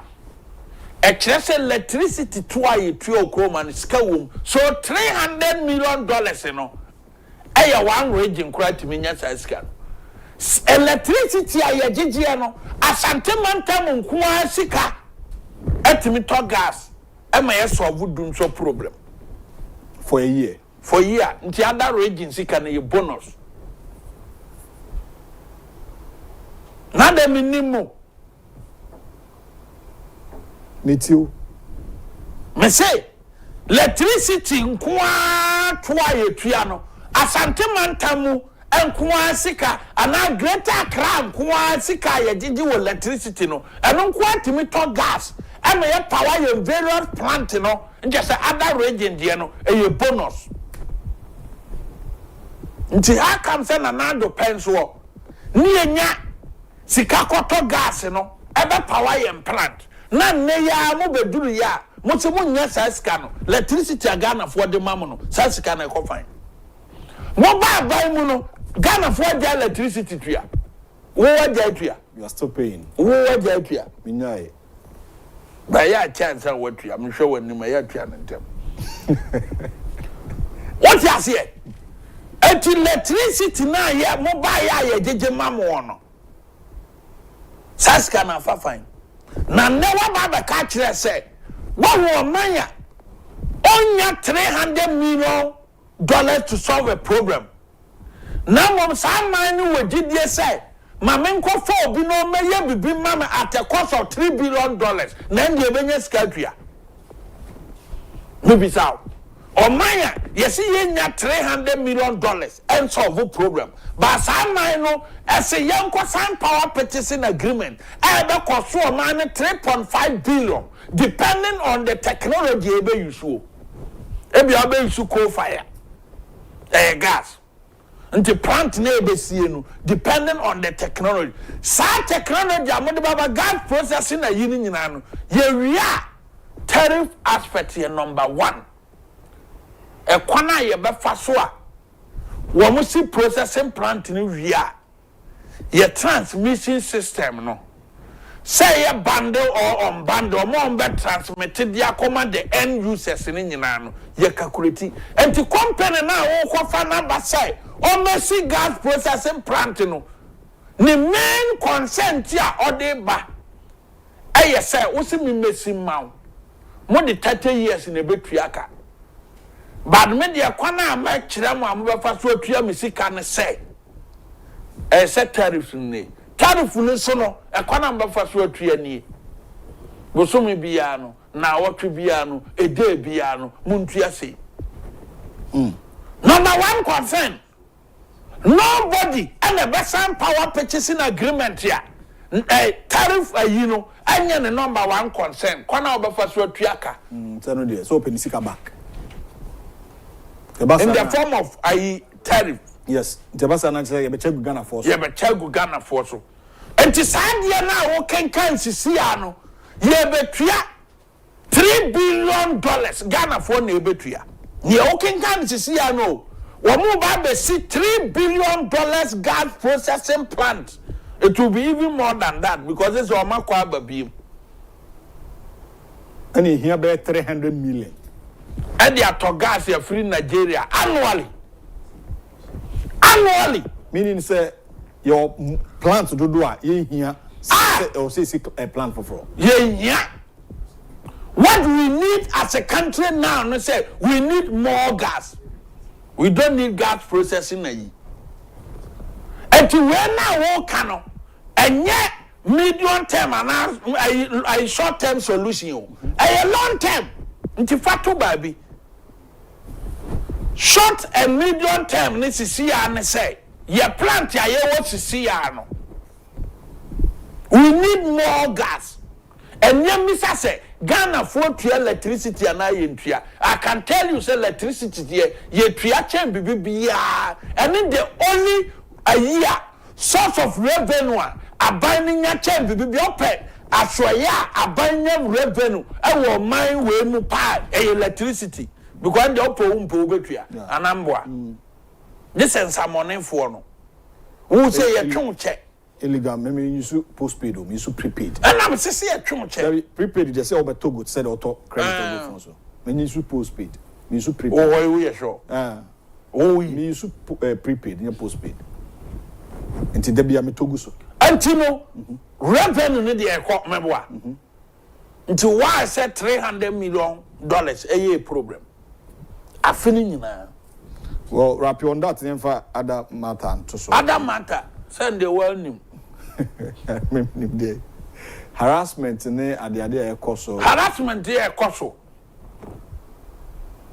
sesi ameno kasai omo harass chief justice because andisi fu mu oba omo mumma oba say oba vice president oh or deny your boy aye ba na yewura mahama asoma no na okwa ayi ase oh ye fa na nya hwe odubri ha so appointment omo ye ba akokora ni wa mahama bisa no oh vice president or ye messenger ofie ho aye ba na mahama ntima nkọ wa ndisi ma na ya asoma no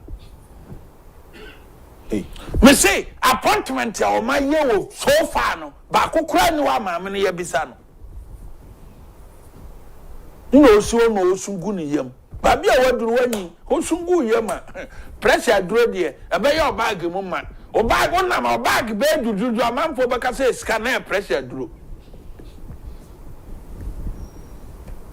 ma me ne bag ya onam nyina ekita ne nyina mo fi say scanner wo me pressure duro because o develop pressure after swearing in ya. Now, how do you know, say, appointment you are consulting? Oh, yeah, I say, your mona mania. Me catch now. Yeah, don't see me fast, I'm me the brow, did. Only more match, but Kukurani, why you Ramahama, and not to say, apart from Kram crowd, but from us, my own office honor. Ah, yes, it's a goon, son. Asa. Auntie, I buy now or promises, say. Ghana for man PM kwatwa ba mo no ba ma benya 40% no me no ka say 8% to kra no e man ni nyai the cabinet him ne other appointment. So why do you think someone petition president over the chief justice? Masa ye nyina ntiasie say andisi fo mu ma na oba wa do chief justice say a tire NDC aban under Yowra John Dramani Mahama betu Ghana ma so sa say Ghana ma e kwasoro dodo enti yanwiri omumu say no as say Ghana ba bia pepanti tuntum ni kokoshe because NDC for bedi e mani na no fa nko dubiri ha so say a man could do some pempenswana na do Mahama ne na ban no pese we mo break it down to mo the start chief justice so na petition wa refer say Ghana nyina no mama ya te ase say regime bia de nyansani ba ko beba ama na betu president for me boa so mama ya te ase sa say Ghana nyina no regime 16 no regime bia behwem ayi nyansani ba ko no aba be council say no matoa o matuma mpanyini funyesa ye de ye nka hwi namom meme de petition na miensa na o de koye no ne meka ne say so hwe seven kwase asem e wo petition ni mu a ye hwe ne chief council state beka on what basis no mujina so de say and am say petition no petition na ankasa no nkwase asem wom asem bia nkwase asem wom bia no ye nkase ye nkwahwehwe nkwase asem mu ana wonte maze mitio asem na mo de kwa petitions ahodo maako miensa wo mo twa fa chief justice ho no enkwase asem na wo ni nyina mo tie ba ne sai ma aka say ho council state in court na se nhwehwe enkwase asem mu wa mo na troy o mo nipa bai o mo chief justice na yede oh chief justice ya Mahama wa muna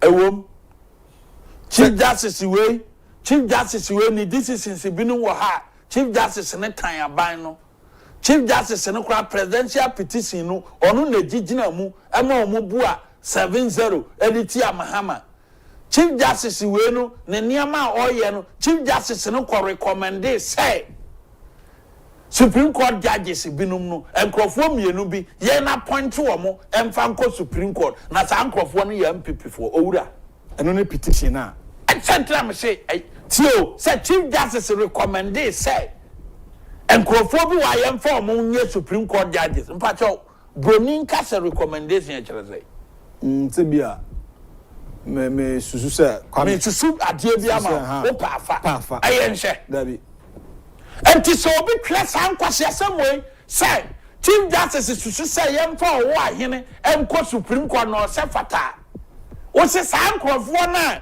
o recommend you mo ni nyina no wo mo ye MPP fo enti yin ni to akonwa achieve enti ye nyi na konwa as chief justice eye kwase asem enti eba ne sign na petition a nkwase asem say wo no nkwase asem ne do so oh jaisa nkwase asem ne do so mpacho wo no me ka kire wo hu ne say men ka say nyansa asem what a can your David for the sake to language you not take for among and I can say okay so who different brand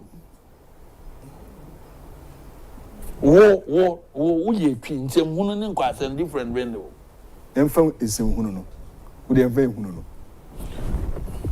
nkwasem na epanyini ntia na mefa samo kwatwe petition a eye nkwase asema sakra miensa we amode akon he samoni ko asia ha sei sa petition na omo twereye no wo de mamma ye omo toto kokko e wa asia asem monye kura mfa nkyekere mo kokko ho a o makasa nkwase asem wo pipa na so nti ye de ye mfa nton ye kokko nti ye da ma omo toto kokko se petition ye hweye no eye ade fo ye kura ye mfa nkyekere kokko mo obi na mo say whole council of state ya yen yetu omo kan kwatena mo nhwehwe asem no all because say administration we no eya omo ya say emai koso enti ya wura Mahama ko di yawo say oba ye ne vice president because ompe Ntoye bibi onfa ne nyere. This NDC ni bi wu sabi dwabo so na say be man invitation as a president. No anya kwana. O se na kwa yi o dwabo so mame. Na NDC ni bi wo ye adwuma chepa wawu nti ko represent me. Enti ayi tuma de wato bi pa. San ya mra ye free chief justice so say pa. Ni ye ba Jemensa so electoral commission because eno de da bia Muhammad nua ba ne ye tua ne ka 95,000 Ghana cedis as a senior advisor to the president no da bia osora or to Twitter and odidi Jemensa atem Ethiopia cut 95,000 Ghana cedis that's bawa ka tua no 950 million yes Kroma because from our consolidation me say you had that friend Catherine say manning kwaji minister and han ho you had that friend Catherine say manning kwaji minister na man for be o metna Jubilee house no metua ne ka said ye GR boss ye tua ne ka no Kwame can say man opeo me ka dia ba say mo frem say me kan say mo nkyere o nya information na party me information nti na me kan say mo ne say 95,000 Ghana cedis. No, sorry. Why you say more cocoa? One copy information. Maybe the information. Bro, how the catches them and some 95,000 Ghana cedis. 95,000. I got 5,000. Not 1 billion. Cut 5,000. Not 1 billion. There's more Katiano and no chrono or Article 71 no, does it guarantee for or a presidential staffer or her presidential staffers art no a womb? They take more than the presidential art no a womb or no Nasika ye ko presidency budget no hemfa for na ekoye mu adwuma one I think say presidency budget no una okoye mu adwuma so the co-presidency Until ye mu adwuma no 95,000 Ghana cedis news. Enti o person che say MPP wa bem no musu tue say skani bi. Le tua nkananado budget kana enye all the agencies nyina no. Na 327 million meboa. Eye da o so o mate so na say na akoduru 11 billion. Maybe so. And then next act we need to amend it. Obi amende omo na sisika na Ghana fo ne finance minister budget e dey akodubiri house no say ne dey ma dress power because oye president nuaba no two president for senior presidential advisor oti social media no odi nkrofo atem. So do you think say na what bia no e wo bag o sesan bag bia ne bo Nessa amanyofo mo de Ghana edia. Amanyofo ne hemfafo. Amanyofo akufo-addo container bia yira. Na so we are politician. Maybe sa wasem jai sa amano asem ba mo pese mo kasa amanyofo. Hwete sam ne maku asem. Akufo-addo kokra container sem ba yira e. Enyira nti ye da ya amanyofo. Eye andisi asem ne ye ka no pa ya amanyo sese no. Sese no wo no pese o kire se asem ba wo no pese obako bie na akwakodam to ye ne sa amanyofo. Media minsuro ho. The issue is the issue is MPP for Munye Saint.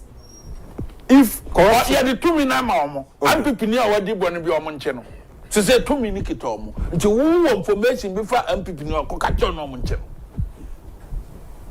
ye na si hwan MPP ni awu nim so ekrofo koka na omo nche nim business eni anka se enye Saint se ye nchi obi anka se enye ye de eni ma ne say Yawra mama so betuma bu ma yede ma no containers ya yira nti mekasa amanyofo na nado kraba ya anyira ye nefesi e na nado nua ba bia ni ho okofa no se senior presidential advisor no di 95,000 Ghana cedis